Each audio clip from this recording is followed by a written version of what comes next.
2 साल से बीजेपी की सारी एजेंसीज कई रेड मार चुकी हैं, कई लोगों को गिरफ्तार कर चुकी हैं, लेकिन अभी तक एक भी पैसे का हेरफेर कहीं नहीं मिला, कहीं से एक भी पैसा नहीं मिला। अगर भ्रष्टाचार वाकई हुआ है तो इतने करोड़ों रुपए गए कहां? क्या सारा पैसा हवा में गायब हो गया? सच्चाई यह है कि किसी तरह का कोई भ्रष्टाचार हुआ ही नहीं। अगर होता तो पैसा भी मिलता। ऐसे फर्जी केस में आम आदमी पार्टी के कई नेताओं को इन्होंने अभी तक जेल में रखा हुआ है।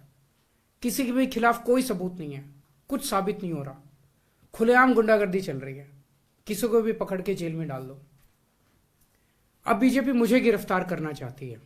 मेरी सबसे बड़ी संपत्ति, मेरी सबसे बड़ी ताकत मेरी ईमानदारी है।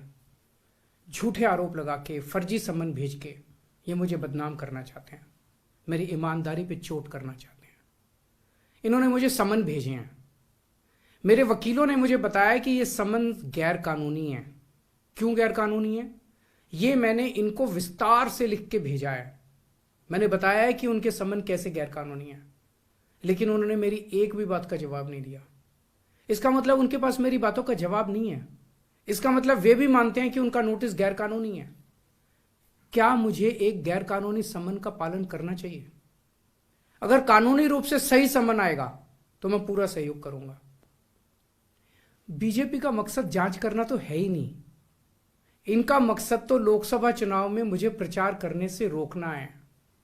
ठीक लोकसभा चुनाव के पहले इन्होंने मुझे समन भेजा है। क्यों?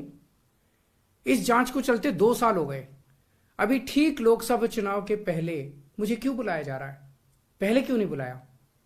सीबीआई ने मेरे को 8 महीने पहले बुलाया था। मैं सीबीआई में गया था, उनके सारे जवाब भी दिए थे। लेकिन अब ये लोग ठीक लोकसभा चुनाव के 2 महीने पहले मुझे बुला रहे हैं। तो बीजेपी का मकसद कोई पूछताछ करना थोड़ी है।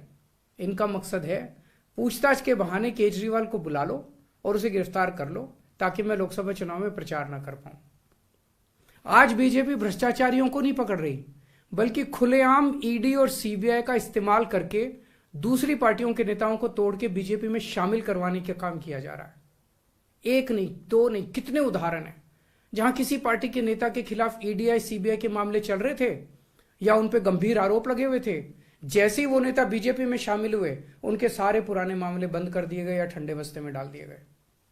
तो जो इनकी पार्टी ज्वाइन कर लेता है उसके सारे मामले रफा दफा कर दिए जाते हैं। जो इनकी पार्टी में नहीं जाता वो जेल जाता है। आज मनीष सिसोदिया, संजय सिंह और विजय नायर इसलिए जेल में नहीं है कि उन्होंने भ्रष्टाचार किया है, वो इसलिए जेल में है क्योंकि उन्होंने बीजेपी में शामिल होने से इंकार कर दिया है। आज हम बीजेपी का मुकाबला क्यों कर पा रहे हैं? क्योंकि हमने कोई भ्रष्टाचार नहीं किया। अगर हमने जरा सा भी गलत काम किया होता तो दूसरे भ्रष्टाचारी नेताओं की तरह आज भी हम बीजेपी में शामिल हो चुके तो होते आज तक। इस तरह देश के ईमानदार नेताओं को जेल में डाल के और भ्रष्टाचारियों को अपनी पार्टी में शामिल करवा के ऐसे तो देश आगे नहीं बढ़ सकता। ये क्या चल रहा है? ये जो कुछ भी चल रहा है बहुत खतरनाक है। ये हमारे जनतंत्र के लिए बहुत गलत है। इसे रोकना होगा। मैं हमेशा देश के लिए लड़ा हूं। मेरा तन मन धन देश के लिए है। मेरी एक एक सांस देश के लिए है। मेरी खून की एक एक बूंद देश के लिए है। मेरे शरीर का एक एक कतरा देश के लिए समर्पित है। हमें मिलकर देश को बचाना है। मैं पूरी जी जान से इनके खिलाफ लड़ रहा हूं। आपका साथ चाहिए।